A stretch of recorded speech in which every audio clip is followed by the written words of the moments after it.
Hi everyone, Ian from Digital Arts Box here, and in this video we're going to draw a simple red apple. But we're going to look at the different ways that we can use layers and masking techniques to really help us with our workflow and bring out the best results. So let's take a look at the type of thing that we're going to be making. Here you can see here's my apple, and it's got lots of lovely detail in. It's got a stalk and it's got shadows and it's got a glow light reflection on it, and it looks pretty good. So let's start from the beginning. Here we can see we've got a project. It's just a basic shape, stalk and a background. And in here we can see we have got 3 different layers. So there's the stalk, there's the shape of the apple, and there is our background with a nice little gradient in it. So first of all, what we're going to do is we're going to want to try and add a shadow to this because it kind of just looks like it's floating in the air. So what we can do is we can dive into our brushes. We could grab like a soft airbrush. We want to go in and grab a relatively dark color, and we could try and start to draw in a shadow like this. But you can see I'm now drawing on top of my apple, so what I would have to do is grab my eraser and I would have to try and start to rub things out, but then I'm rubbing out the apple and it's all becoming a little bit of a mess. So this is where we can use layers to help us. So I'm going to 2-finger tap on the screen to go right the way back to where we were before. And we're going to jump into our layers section and hit that add button and create a new layer, and we want this shadow layer to be underneath the shape of our apple. So now you can see if I do the same thing again with that airbrush, you can see now that my shadow is underneath the apple and I'm not affecting the apple itself. But that's a lot better than drawing directly onto the layer that's got the apple itself, because now I can move this layer around, and if I want to change it, to remove anything, change the size of it or anything like that, I'm only working on this layer and not that layer. So what I'm actually going to do to try and soften this up is we're going to add a Gaussian blur to the shadow. So I'm going to go up there, Gaussian blur, and just slide across like this, and you can see it just feathers out the edge, so it's not this really crisp shadow like so. Tap there and press apply, and I think that looks better already. So just get used to using these layers. Separate all the different elements of your drawing into its own individual layer, and it will help you in the long run.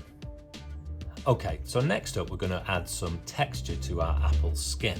So I am going to tap on my brushes. I'm going to use this stipple brush that I've found online and imported into Procreate, and I am going to go and grab a light color.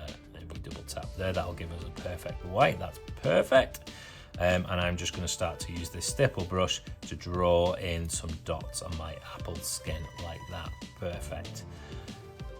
However, because we're just drawing straight on top of this layer, we are drawing on top of the apple, but we're also spilling out onto the background. And the only way to fix this now is to grab our eraser and start to try and brush them out. But again, because we're working on one layer, bit of a nightmare. So I am going to undo all of this, and we're just going to reevaluate. So instead of just jumping straight in and drawing on the layer, what we can do instead is we can tap on this layer and we can choose something called Alpha Lock. And you'll see that in the background, this tiny little thumbnail now, there is a checkered box, which means that that background is now transparent. It means that Procreate is not thinking about all the area in the background. It's only focusing on the area that have already got pixels. A little bit confusing, but watch.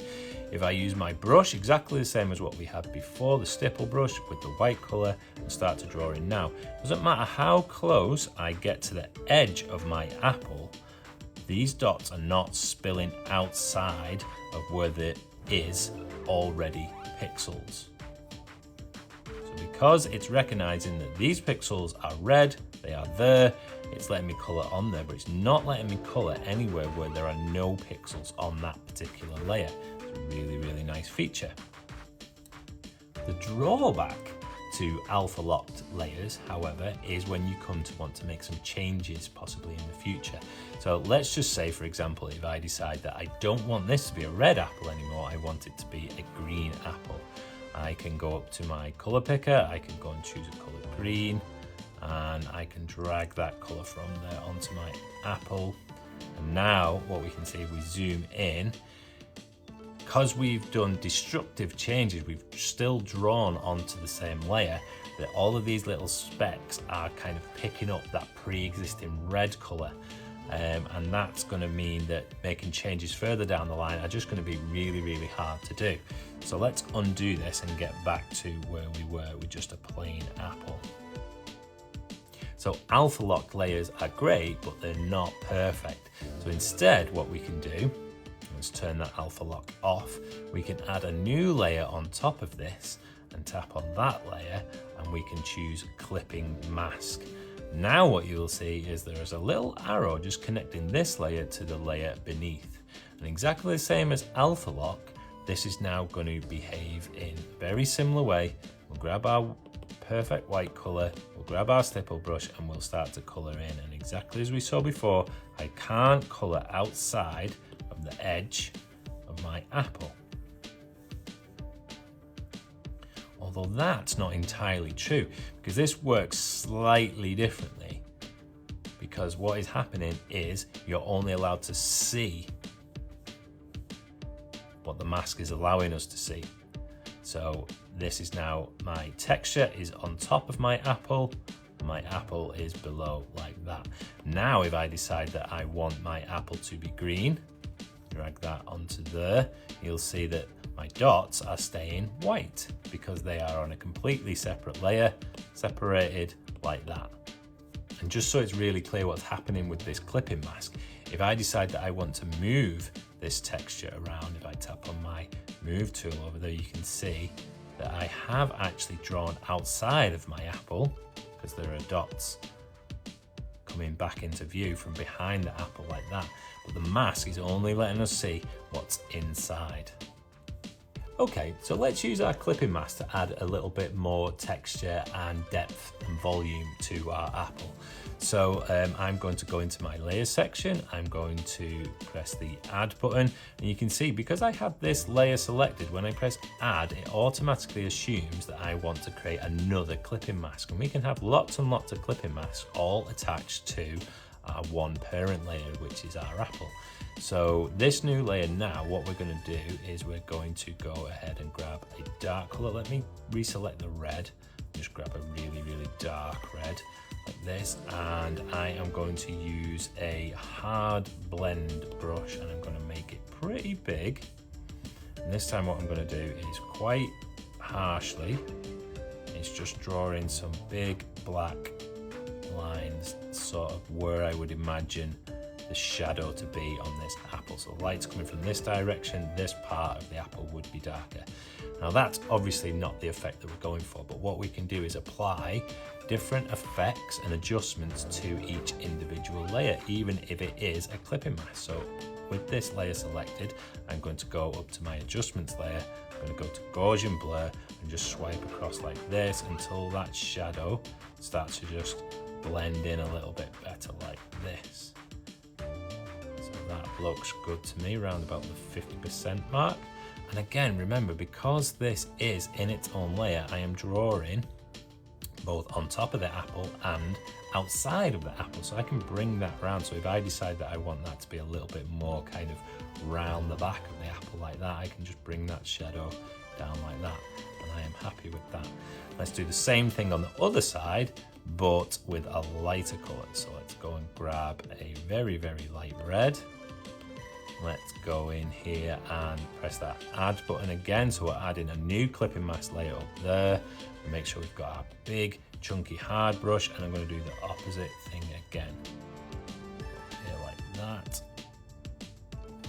Just kind of fill where I'd imagine the light to be coming like so. And it doesn't matter about the details. We're not going to keep that hard crisp edge anyway, because exactly the same as before, adjustment, Gaussian blur, and just swipe that across until it really blends in like so. Again, around about the 50%, I think, something like that.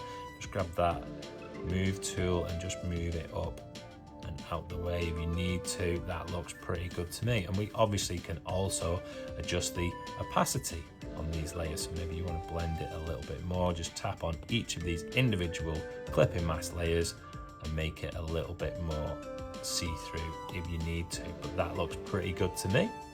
Okay, so we've looked at layers, we've looked at alpha lock-in, and we've looked at clipping masks. Let's pretend that we want to try and make it look like there's been a bite taken out of our apple. So what we can do is go into our layers section, we'll go down to the apple itself, and we'll choose our eraser, and we can just draw in like this. Press and hold if you want to keep that edge nice and smooth. And there we go, that looks pretty good. However, this change is now a destructive change. So what that means is we go back here, you can see there's actual pixels that have been removed, and we're talking about using layers and masks. We want to make sure that if we decide, you know what, actually I don't want a bite taken out of my apple, it's really easy to put those pixels back in. This way, we have made destructive changes, it's hard to get that back. If we're 30 minutes into our process, we're not going to undo 30 minutes of work to get those pixels back. We need to work a little bit smarter. So instead of doing that, 2-finger taps to undo that, what we're going to do instead is we're going to tap there and we are going to tap on mask. You can see this mask layer appears instead. And with a mask layer, what we want to do is go ahead and grab a really, really dark color and do the same thing again. So very similar to clipping masks, what a layer mask is doing is just hiding pixels. We're not destroying them, we're not getting rid of them. You can see anywhere where there is black, that is being hidden. The beauty of this is if I go in with a white brush, I can color those pixels back in. So you can see I've not got red selected, I've got white, and drawing those pixels back in by removing the part of the mask that was hiding them. So it's a really, really versatile, flexible tool that you can go back and forth with. You can hide bits, you can reveal bits. That's a much more flexible and future-proof way of masking your work. So that's everything I want to cover in this video with you. Look at using your layers to separate all of your different elements onto its own layer, and that's going to help you out in the future. And use your clipping masks, alpha locks, and layer masks to make sure that your work is as neat as possible, also as future-proof as possible if you want to make any changes along the way. So use all of those techniques to add as much or as little detail as you like to hopefully come up with something that looks a little bit like mine or even better. Well, that's it for this video. I hope you've enjoyed it and had some fun. I'd just like to say a quick thanks to Tesco Community Grants and the Bags of Help project for helping making this video possible. I've been Ian from Digital Arts Box, and we'll see you on the next one.